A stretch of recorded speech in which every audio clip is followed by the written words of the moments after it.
Jill's just gonna start wading into the crowd very stiffly. Alright, I'm gonna be nice and say that you managed to catch up with Cacophony and Arturos because they're very easy to spot in a crowd. Cacophony is at least very tall and has bright pink hair. This is true. The hair is sort of acting as a beacon that you can move your way towards. I doubt that's the only set of pink hair that's in this crowd. It's not, but it's the closest one. Okay, hi. Hello. What have we found while we searched forward? Roll an investigation check. You got it. Oh wait, I'm still at disadvantage. Hold on. 11! I'm gonna take it. Arturo says it too. He doesn't know what's going on, but he loves it. Why are you at disadvantage? Because I was rolling disadvantage the last time. Why? And you just kept it there? When we were in combat. When we were in combat. For the crossbow. Ah, okay. Yeah, Artie, you got nothing. What did you roll, Cacophony? 11. 11? You start asking around. You're not really hearing anything about a Cervantes shipping, mostly because you can't keep anyone's attention long enough. But you get a couple of vague directions to, you should probably just check out Market Street. Okay, thank you! We're going to Market Street! Oh, there you are. Hello. We Jill, are? We're going to Market Street. What? Why? That's where we can find stuff. Okay. That's gonna be busier. Market Street, here we come! Artie, lead the way! Onwards! Arturos just cuts through. Listen, the people who are the smallest can cut through the crowd the quickest. This is true. Artie's just basically a cow catcher moving people aside in a like a triangle in front of you. Perfect. Yeah, I will go up right behind and basically like hold on to Artie's belt and so that I can like take advantage of the wave that has been cut through the crowd. So you end up going quite a ways north of the dock. This is where you've been informed that Market Street probably is. As you're passing through the city, you sort of pass from the docks neighborhood, which is, it's just mostly it's customs offices, it's various other, it's like pubs for serving the sailors, there's more docks, some residential, but not a whole ton of it. You head north and you start heading into what appears to be more of a commercial district. You're seeing a lot more shops, you're seeing a lot more banks. Offices, that sort of thing, and you find yourself on it would be a wide street, except for the fact that most of the space is taken up by hawker stalls and booths and small shacks that serve as like semi-permanent shops. And then the rows on either side of the street are also it's row upon row upon row of very narrow glass-fronted shops. It's just everything. There is stuff to buy as far as the eye can see everywhere, and the place is tremendously crowded. People are yelling back and forth, they're haggling, they're advertising. It is, it's busy. This is hell. I love I'm in it. love. This would be so exciting if I wasn't already exhausted. I'm gonna find a corner and pass out. No, you can't. Come on. I'm going to immediately walk up to someone who is definitely selling something that's a scam and listen to every single word. I'm just imagining. Listen, I grew up in a swap meet, and I'm just imagining all those sounds, and then the Chinese lady coming up going, $1, $1, $1. I love that lady. She was intimidating as shit. Is there an organ grinder? Yes. There is an organ grinder. It appears to be on a bicycle and is just rolling down the street. Oh god. No, a unicycle. Yeah. I feel like that challenged. guy doing the Lost Woods theme. No, there's a guy out with bagpipes on a unicycle. Oh, okay. I feel especially insulted. You don't spot the bagpipes at first, but you do hear them. Bagpipes How have the good is greatest he? comedic timing of any instrument in the world because there's a wind-up. So there's that moment of deathly silence where everything goes quiet, and you're like, wait, what? And then you hear that low drone as the bagpipes wind up, and you go, oh no. And you turn just in time to see the guy on the unicycle with the bagpipes as he clamps his elbow down on the bagpipes and starts playing. And it is the loudest thing you've ever heard in your life. How good is he? He's pretty fucking awesome. You Scottish piece of shit. I went to school with a pipe and drum band. Cacophony immediately gets distracted and starts following Bagpipes Guy. Okay, Bagpipes Guy appears to just be doing a circuit. It's weird, because normally you see someone playing a musical instrument in public and they're collecting money. He's not collecting money. He's just doing this for the love of the game. Good. He understands art. Juliana has just given up trying to keep everybody together and is just wearily approaching, like, the nearest person who seems like they're actually just a fucking merchant. Okay, roll investigation check. 15.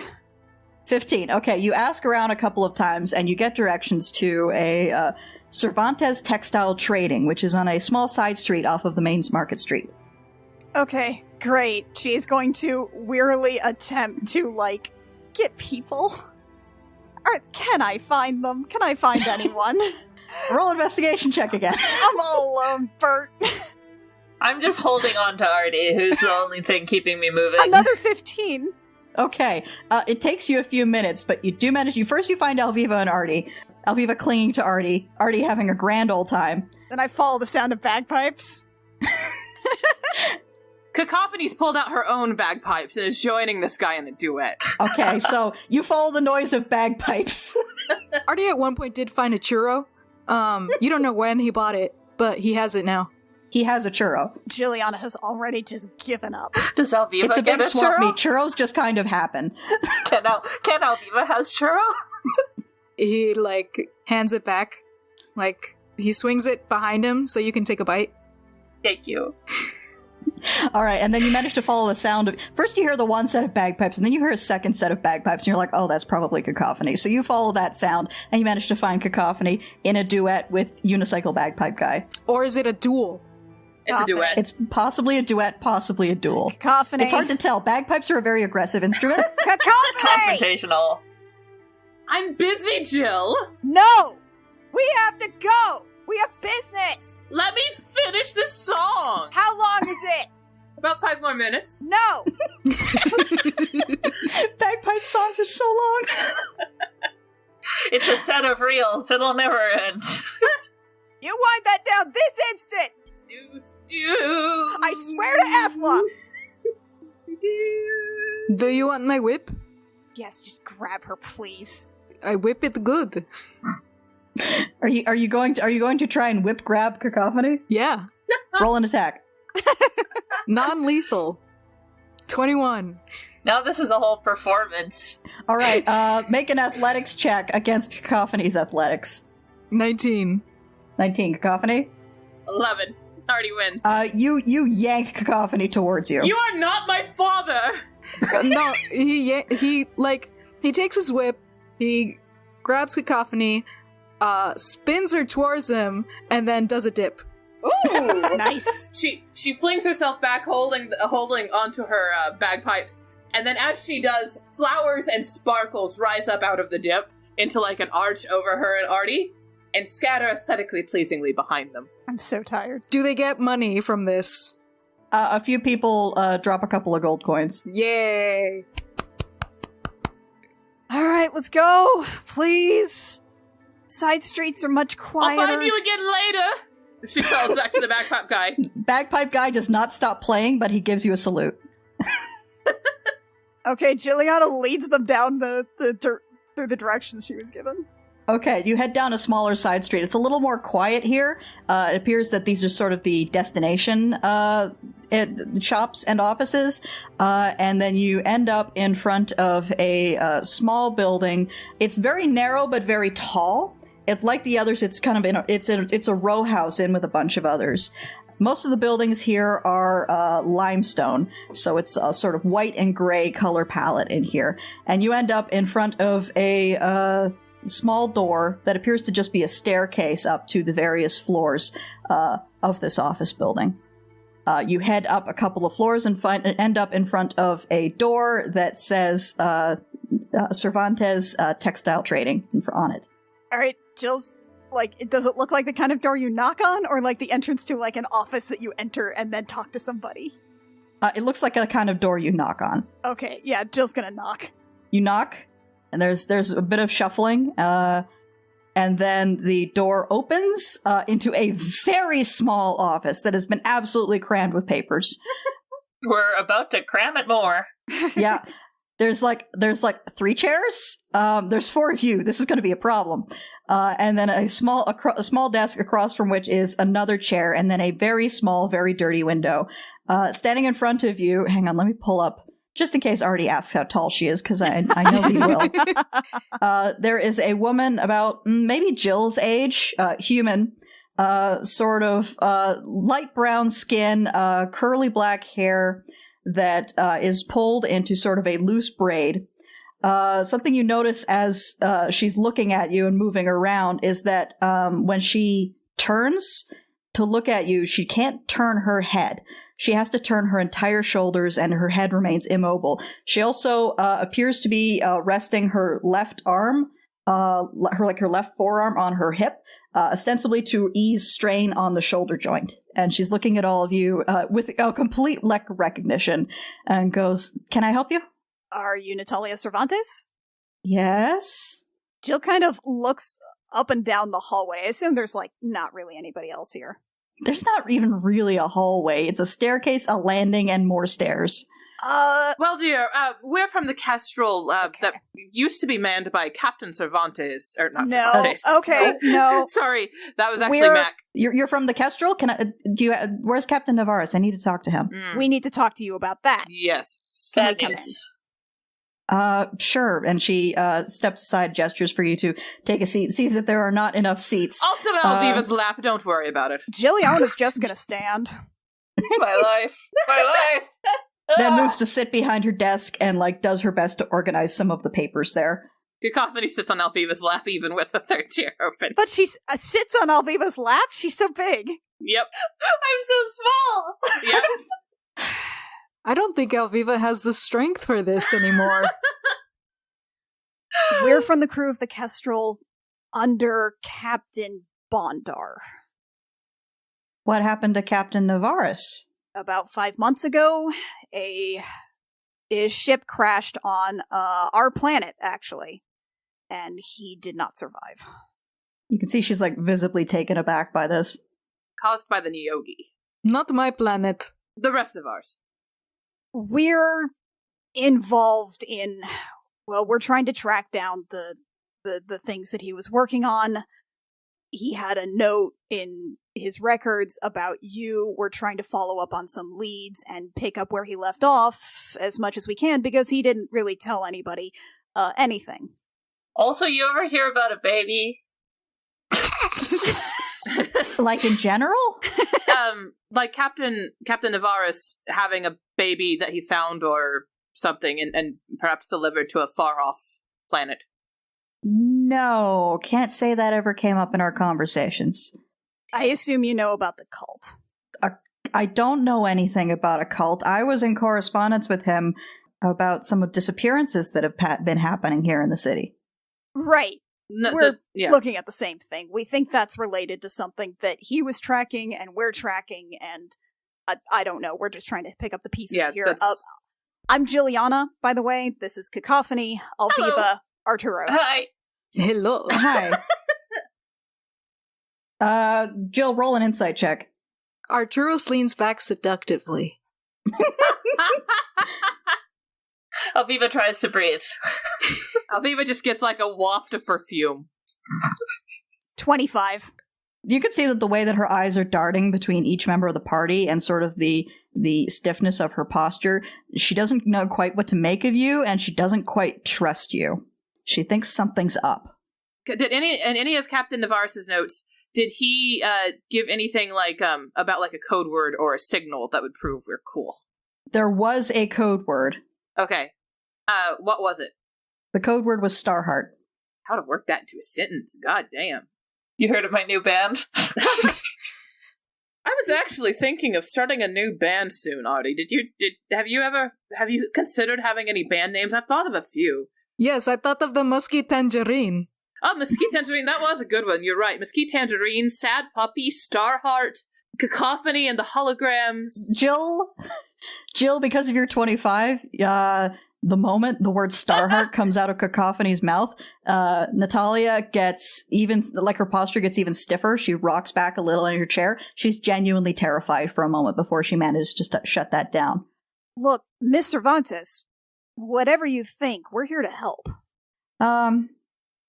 I believe that you came from the Kestrel, and I believe that you've had some contact with Captain Navarus. Let's put it that way. But you have to understand that things are very dangerous here for me right now. My entire family is dead, and I'm the only one left. And I'm not so sure that I'll be around much longer. But I'm going to try to do the best work I can while I'm here. And if you think you can help me with that, well, I'll gladly take the help. Yes. And we could. Do you maybe want to stay on our ship while we're here, because the others could protect you while we work on what you're working on? No, I have to see this through. I have to have boots on the ground for this. I know the city better than everyone, and quite frankly, if you go around asking too many questions too loudly, there is a good chance you will get yourselves killed. Okay. Juliana just kind of nods. Okay, then let's get started. Let's keep you alive. Let's figure out whatever the hell's going on and stop it. All right, so the information that I sent Captain Navarus about 6 months ago was about there are the merchant aristocracy here in Senagora. People have been going missing. It's been happening over the last year or so, but like over the last month, it's escalated. Now commoners are going missing, but they're not coming back like the nobles did. They're just gone forever. When you say coming back. Yeah, what are they? The nobles that go missing. They go missing for a couple of days. Nobody can find them, and then they come back and they act like nothing was weird. And then they stop associating with anyone but other nobles who also went missing and came back. This sounds familiar. Does it? Does it? It sounds like a novel I read once. I feel like I've heard this before. Where? Yeah, Artie, you have gotten this information before. When Jill was going over Navarro's notes, this was part of the information in those notes. Yeah, no, you said this before, Jill. Well, no, Wynn decoded information in those. Well, okay, yeah, no. The stuff that we had from Navarro's notes, yeah, this is why we're here following up on this lead, Artie. Oh my god, that's why we're here? I promise you we're actually competent at things. I'll take your word on that. Yeah, I would too. Okay, so the people that are going missing, they're coming back. I mean, any... Other than the peasants, who they clearly don't... Man, I feel weird saying peasants. That's what she said. No, she said commoners, but still, normal people. Peasants. I'm dressed like an empress right now. I see that. Okay, so any, like, strange behaviors between the people that are coming back? They generally stop going to social functions or being seen in public in general. They tend to sequester themselves in their homes. Where do they disappear from? Their homes, mostly. You have to understand, a lot of these people are, or at least were, the sleep all day, party all night type. Woo! So it's rather hard to keep track of their movements after a certain point. Well, if that's the case, then whatever is actually causing them to be picked out is probably at one of these parties. Probably. We could lay a trap. If it helps, the first one to go missing was a member of the Council of Six, Countess Tornincasa. And then the last ones did like to go missing and come back. Those were the Fior twins, Ada and Alberto. Man, we don't have any context for this place. We could go to a party. I'll go to a party. Who are these twins? That on Alberta Fior. More of the sleep all day, party all night type. They inherited a lot of money from their father, who was a trader, and they have been spectacularly squandering it ever since. They live up at the Grand Senagora Hotel. Yeah, it sounds like nobles.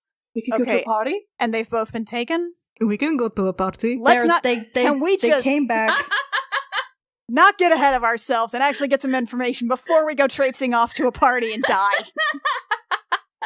If you are really interested in going to a party, I think Countess Tornancasa is having some kind of dinner party tomorrow night, but I don't think any of us are going to be able to get in. Well, It's at her house. We have a king. Jill, roll an insight check.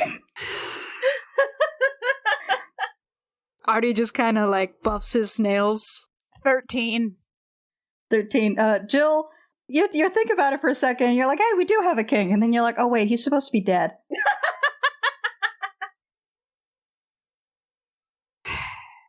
You're not sure what that means, but he's supposed to be dead. And this is a planet with a lot of water.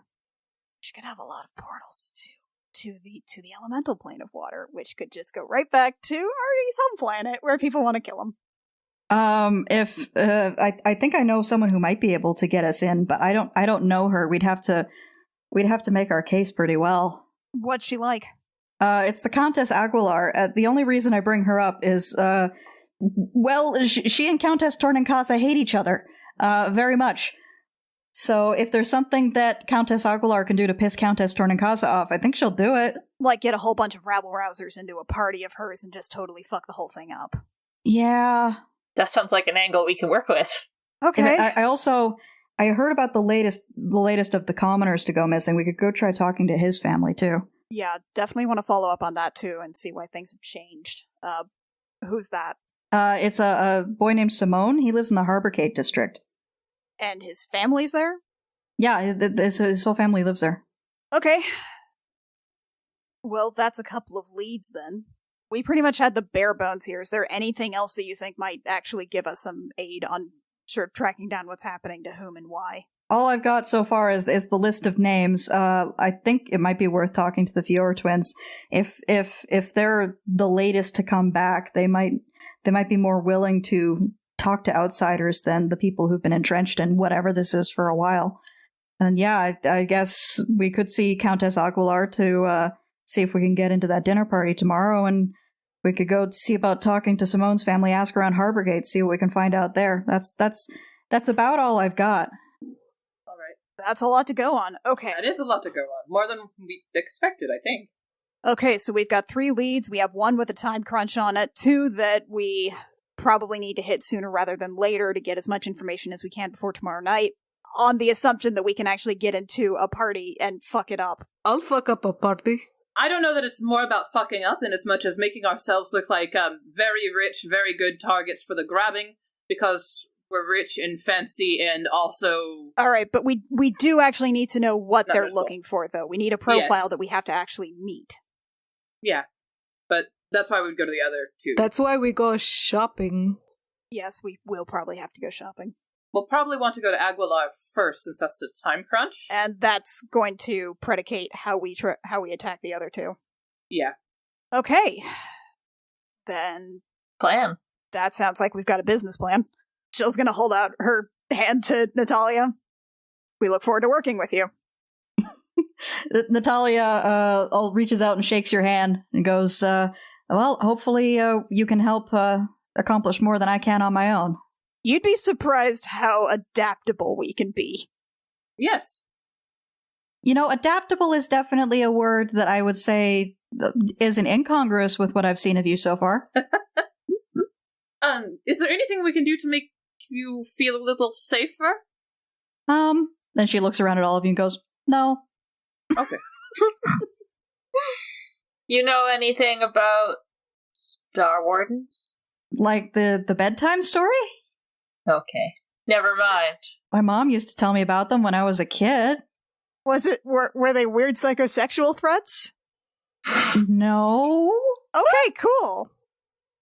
No, it was something about, spacefaring heroes who defeat evil. Ah. Well, that's the take I haven't heard before. Who have you been hearing the other take from? Yeah, who have you been hearing the other take from? You know. Parents. I'm sorry, could you repeat that? No. Oh, right. You know, just an asshole. Uh-huh. It's fine. She seems deeply confused. I was drunk for most of that. All right, so it sounds like our first hit is going to try to be this countess, which we need Natalia for, so she can make introductions. I can take you to Aguilar Manor. That sounds nice. That sounds maybe not crowded. And, like, it might have more than 3 chairs. Yeah, I'm sorry about that. I don't usually have a lot of guests. No, that's fine. It's fine. I'm stressed out at all times. Is there a way to wander around here and not be freaked out by the amount of people, out of curiosity? The more you get into the wealthier neighborhoods, the fewer people are at least on the street. Oh, but then it's wealthy neighborhoods, and that's stressful too. If stress is a problem, there's a bathhouse if that helps. Oh? Yes, that might help. We can get drunk. Artie, I don't want to get drunk before a business meeting. That's for after. Drunk at the bathhouse. That is a great way to pass out very quickly. Yes.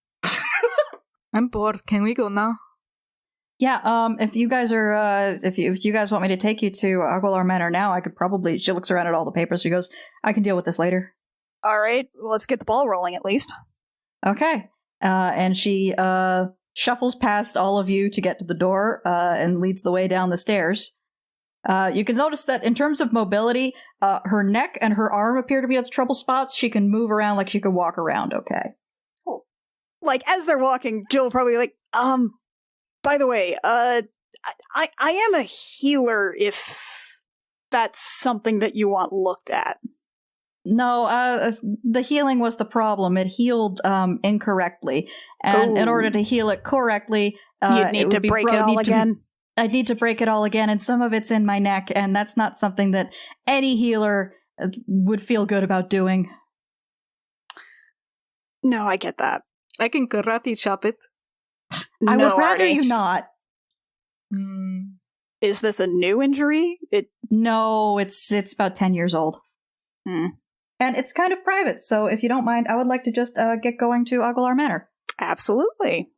Okay, so she leads the way further down Market Street towards the southeast. You can see on the horizon there's a hill and some of the fancier, wealthier homes. That is not the direction Natalia is going. Natalia is going actually slightly towards the docks into a sort of large square, off of which that square you can see a sort of, let me bring it up here. It is a large limestone and plaster building. It appears to be sort of a U-shape around an enclosed courtyard.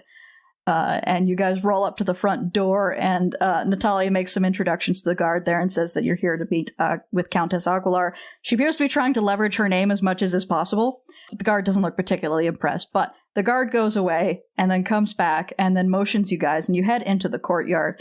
And this is a very lovely courtyard. It is open air. There are pillars everywhere and arches. The upper floors form 2 arcades surrounding the courtyard above you. So there's like windows overlooking the whole thing. There's a couple of fountains. It's nice. It's classy. It's tasteful. It's nice. It's a very pleasant place to be. Yeah, you said this was near the equator, so this is probably like just kind of a warm, balmy, tropical area? Yes, except when it's not. Which is to say, there are storms. And you guys end up waiting around in that courtyard for a couple of minutes. I'm into this. This is nice. This is relaxing. Nah, This is expensive. I've seen better. So after a couple of minutes, a door opens in the courtyard, and the person who enters is a sort of anthropomorphic bird person. Like the prince from Port Meridian?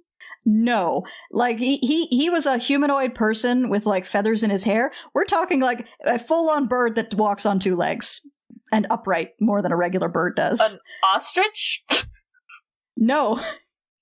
Wings on back, or wings part of hands, or no wings? Wings on back. She's about 4'10". Looks a lot like a secretary bird. And this is She's dressed very we like tastefully. Secretary Birds here. She's dressed very tastefully in like a black and white outfit with a little bit of gold trim on it, enough to be like a little flashy, but not ostentatious. Washimi. Very. Yeah. So don't ask her to step on you unless you want to be a snake. Yeah, very, very, very graceful look to her. And she heads out and greets all of you. Hello, this would be Ms. Cervantes and guests? Yes. We're the crew of the Kestrel. I'm Juliana. This is Cacophony, Alviva, Arturos Prosperoth.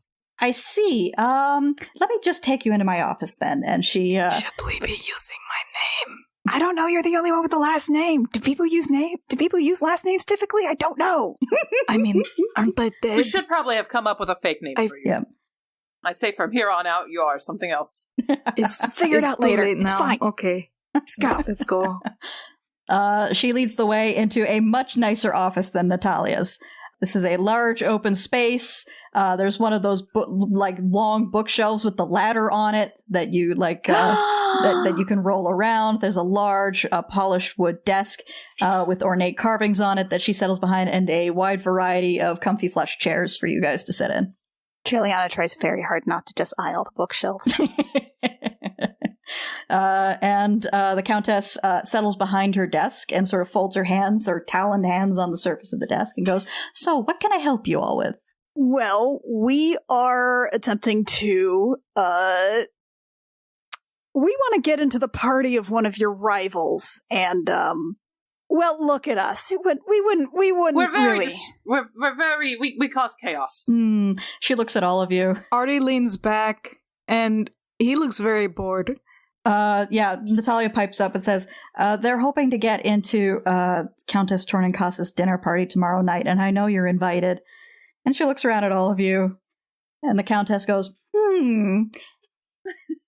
Yes, I think it would actually be absolutely lovely if all of you were in attendance at Lucrezia's party.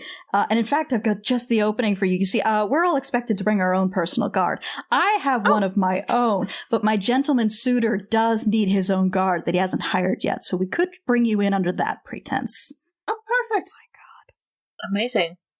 All right, I'll make some introductions. And then she leans out the door and says, "Darling, could you come down and meet some people for me?" I love her. God. And you hear, Okay. and Okay. after a couple of minutes, appearing at the door is a very familiar 4-foot-tall penguin in a Hawaiian shirt. Oh! Yes, darling. Grack! Long time no see! You! You! Juliana jumps up. You! Cacophony hops up and hurries over to Grack to give him an embrace. Why did you send us porn in a box? His face is just down your cleavage. That's it. Cacophony then pulls back. Why did you send them porn in a box but not invite me to listen in? I thought you were there. I was sick, to be fair. Okay, so how is that my problem? I guess that isn't your problem, you're right, but I'm still a little upset that I didn't hear it. I'll blame them. Juliana marches forward. They opened the box. Oh, that's fair. I will blame Juliana pushes Cacophony aside. And I'm going to make an attack roll. We specifically leveled up Grack on it to take into account that fucking Juliana might knew attack him on sight. Roll your attack! Fuck, I don't have unarmed on here. You do have your Warhammer on you. Yeah, you know, she's got her warhammer on her. I'm just gonna make a fucking attack. Hey, don't. That's a 16. Grack's AC is 16, so that hits. Great.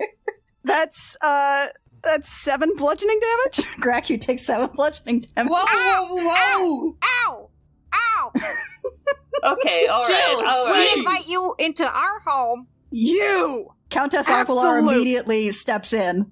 I don't have the strength to hold Jill back. I'm sorry, We'll work everybody. together. Jill, what the heck? You little piece of shit! You abandoned us in a sewer! I'll hold on to one arm, you hold on to the Cacophony other. almost died to a rug because of you, you little slimy son of a To be bitch! fair, I nearly died to mini a rug. You used us! You lied to us! You were the start of the worst day of my fucking life! Arturos holds Jill, tries to hold Jill back.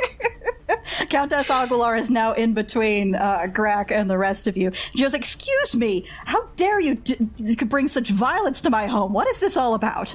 Sorry about that. He has had it coming for months! When we first met Grack, we helped him retrieve an item, and in the process we were in a sewer, and he left very swiftly with a mocking note, and Jillian is very upset about this. My love, they help. They help We helped to get your engagement pearl, or stone. the stone. Oh, okay. Juliana's eyes are like narrow, and suddenly they bug out. Looks over at Grack. He's Her stone? yeah, her stone. Her stone? It's a stone for her. That's not. Jill, think about the big picture. We have goals here. This is a very expensive manor. You can't do that. For the record, Grack, as the person who was suffocated by the rug, I have no ill will. I mean, that wasn't me. I know, it wasn't you at all. I have all the ill will. It was your fault. I basically don't even remember it, so we're cool. It's like another life for me. Yeah, it's like, I don't even feel like I was there. We're good. I definitely was not there. Did you know that Alviva now disappears to the Feywilds, and then she'll pop back now and again? Oh, that's interesting. Yeah. Can we please all just sit down for a moment? I think that's a lovely idea. Cacophony moves to sit down. Juliana's still straining against everybody holding her. Do you need to pace? Jill maybe is a pacer. Could she pace? Arturos does a thing that I do with tantruming children, and he just holds down her arms and sits her on a chair. I am going to contest that. Okay, athletics versus athletics. Okay. Ooh, 14 for both. both. Okay, who has the higher strength modifier? Artie. Okay, Artie. What is your strength modifier? 5. Yeah, I got a 3. Yeah, so Artie just barely manages to wrestle Jill down into a chair. No, Why are you so angry? Aren't there? He's a piece of shit. I hate him so much.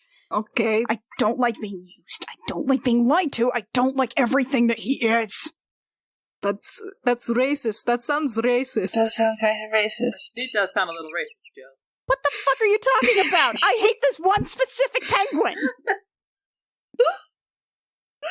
Let's just... Give me one good reason why we should work with this motherfucker. Because it's your only way into the party, dear. Yes. Yeah, you want a party? You gotta party with me. Oh, you do not fucking tempt me. Deep breaths, dear. Is there a pillow on one of the chairs? There is a cushion. Great. Jillian's gonna pick that up and just.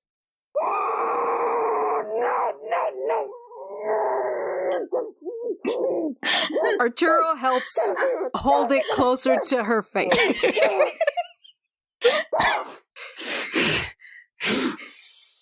Juliana sits down, folds her arms, and just closes her mouth. The rest of us are happy to protect you, Grack. I have no beef. Excellent. So, I suppose you'll be meeting us here tomorrow night, just before sunset, and then we'll be headed over to Torn and Casa Manor together. Should we have some manner of specific dress? I would say, if she looks over all of you, I can have uniforms made to match my guards well. Excellent. I do have a question on that. Would I be able to alter the uniform slightly to fit my tastes? She looks at your chest and goes, slight alterations. Thank you. I appreciate that. Do I need the uniform? And he gestures to himself. Yes. Yes, you do, my dear. We can do slight alterations for you as well, Artie. That works. And will Miss Cervantes be joining you as well? Cacophony glances over to her. I think I need to be there. I think I need to see this through. Then yes, she will. Excellent. So I'll make sure to have the uniforms ready for tomorrow. And I suppose the rest of the day is yours. Thank you. Cool. I look forward to you joining me at this hideous event. This hideous, tacky event. We're happy to provide any sort of chaos that you might like. Juliana takes in a deep breath. You can clearly see her setting things aside for now in her head. What sort of chaos specifically would you like? What would make her look the worst? What don't you like about her? Well, I hate that she was born into all her money and has never had a real job in her life. I hate that she acts like she's the leader of the Council of Six, even though we all have an equal share of power. I hate the way she dresses.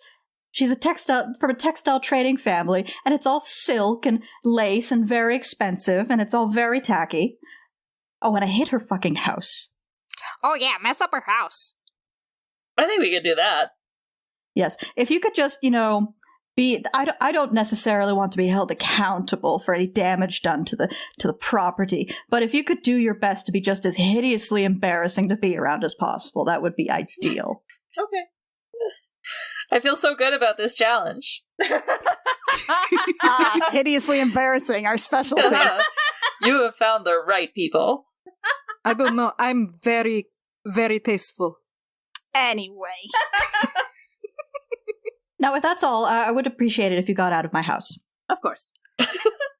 Cacophony rises to her feet. Juliana does the thing where she points at her eyes and points at Grack. Grack wiggles his terrible fingers. And Cacophony heads for the door and holds it for everyone. Lovely meeting you, ma'am. And good to see you again, Grack. Lovely to meet you, too. It's so nice to meet Grack's friends. Bye, guys! We'll read a book later. Sounds great, honestly. I always love reading more. On the way out, Juliana is going to, so, Natalie, if I said the words Lady LaPlume to you, would that mean anything? Lady La Pluma, the crime boss? Yeah. What do you want to know? Darling, I think that went well. I think that went very well, and she is visibly delighted, and the door closes behind them. What do you know about her? Not a whole lot. The name, and that she's the leader of a crime syndicate called the Flock. Huh. Well, I Great. think we know who she is. What? We met Grack in Storm Space, where he drafted us into helping us steal something from another crime organization that he said was intended for his lady love, a woman named Lady LaPlume. And he just gave that to Countess Aguilar, it sounds like. And also, she probably shouldn't know that we know that because we definitely ransacked a house of hers on another planet, it turns out. Do you really want to say that in her house? No, I assume we're walking out. I assume we waited until we were out. You guys waited until you were out of the house? Yeah. Okay, Yeah. good. Okay, good. She's like, Oh, that's the bird. Yeah. I thought you were just being racist. No, that's him specifically. It's apparently a very small material plane. No, Artie, that's the piece of shit who started off the worst day that I've ever had in my entire life. I don't know. I feel like we've had bad days. Yeah, I feel like we've had worse since. Yeah, unfortunately. Okay, yeah, maybe it was shitty for you, but I kind of had an extra shit on top of that, guys. That's true. You did have yeah. I don't know that he necessarily was the cause of that, though, in as much as learning at Shrine Row. No, he wasn't. And objectively, maybe I know that. But also, I've got a lot of, built up anger and frustration. And he's a great target to take it out on because he did almost kill one of my friends. Whenever you tell me the story, I think the rug almost killed one of your friends. And we were in a place with a rug that eats people because you said yes to the job. We didn't say yes to the job. She looks over at Cacophony. I did say yes to the job. Listen. I'm happy to say I said yes to It's the job. all water under a super old bridge. Do I look like the kind of person who's great at letting go of grudges? No. No. We know you're not, dear. But that's why you have Do you want friends. to fire my cannon on? What? Do you want to fire my cannon on? Is that... She looks over... Was that an innuendo? Was that a... I think it could be an innuendo. I don't think it is in this case. I don't hear anything about tangerines. Oh, do they have tangerines Oh, here? we should go buy some tangerines. Let's go buy tangerines. Natalia looks at all of y'all- you and goes, so, are we done?